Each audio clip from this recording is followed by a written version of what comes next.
नमस्ते, प्रणाम। मैं रीता मौर्य सोनभद्र से। आज मैं आप लोगों के बीच एक बहुत प्यारा सा चुटकुला विवाह गीत लेकर के आई हूँ।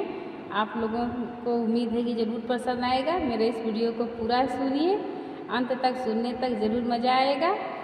तो अगर पसंद आए तो हमारे वीडियो को लाइक करिए, चैनल को सब्सक्राइब करिए, हमें सपोर्ट करिए, अपना प्यारा आशीर्वाद हम पर बनाए रखिए।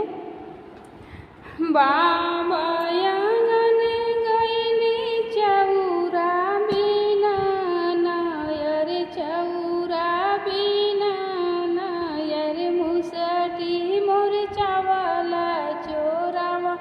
रे लाला नावा, अरे मुसुटी मोर चावला चोरावा रे लाला नावा।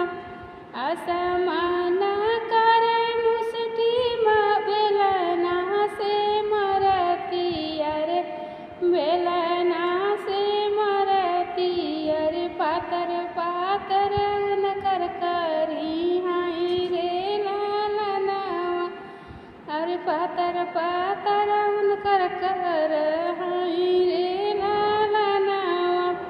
कोठवा के ऊपर से मुसवा जे बोला, अरे मुसवा जे बोला, अरे बैठला मोछिया टेवाई रे लाला नावा, अरे बैठला मोछिया टेवाई रे लाला नावा।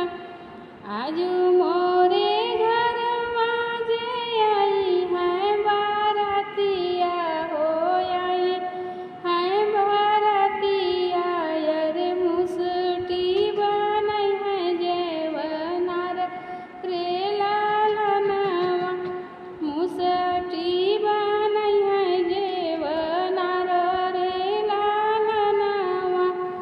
सोनावा के रथवा से चलली बारातिया, अरे चलली बारातिया, अरे नेउरा जे चलेला बरात रे लाला नावा। सोनावा के रथवा से चलली बारातिया, अरे चलली बारातिया, अरे नेउरा जे चलेला बरात रे लाला नावा। रिमी की झिमिकी दाई बरसन लागे, अरे बरसन लागे, अरे उठी गए बाराती जेवनार रे लाला नावा, उठी गए बाराती जेवनार रे लाला नावा।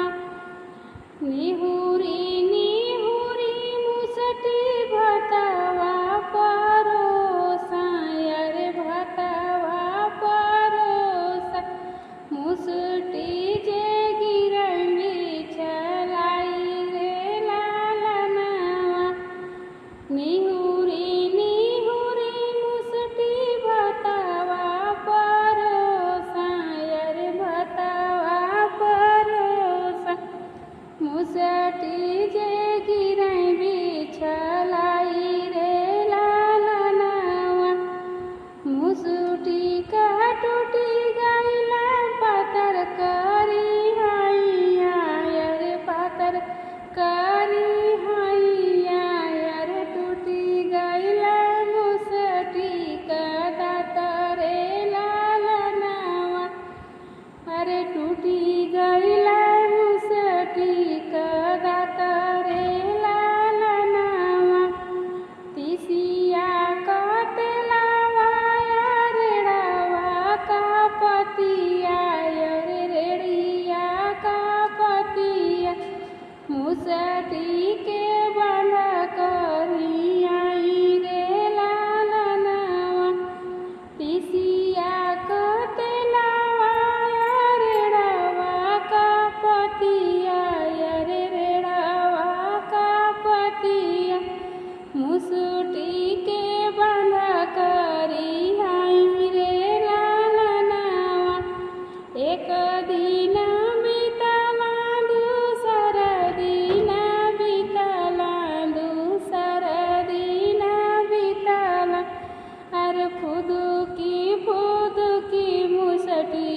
कहीं रे